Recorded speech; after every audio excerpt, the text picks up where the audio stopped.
تاریخ طے ہو گئی، تاریخ رکھ دی گئی، دن مقرر ہو گیا. اب ساتھ اپنے ولیمہ اور شادی کا سامان خریدنے کے لیے بازار کو جاتے ہیں.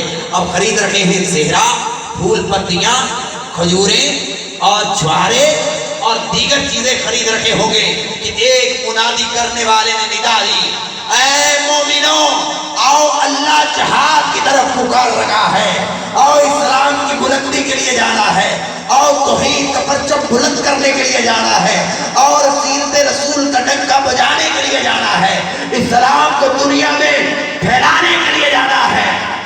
یہ آواز سعد کی کانوں میں جب پڑی وہ تردد کا شکار ہوئے. دکاندار کے پاس واپس پہنچے، شرماتے ہوئے، لجاتے ہوئے، اپنے الفاظ کو ترتیب دے کر ہمت باندھ کر عرض کرتے کہتے ہیں کہ بھائی یہ سامان رکھ لو، معذرت چاہتا ہوں، پھر کبھی زندہ رہا تو خریدوں گا، مگر اس وقت مجھے جہاد کا بلاوا آیا ہے، اس لیے یہ سامان رکھ لو.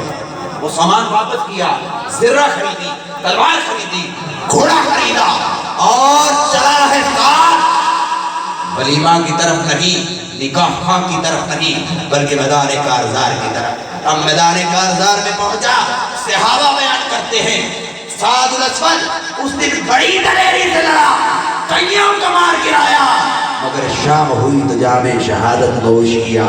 یہ شب عروسی کو جانے والا اللہ کے حضور شہادت کا درجہ پا کر پہنچ گیا.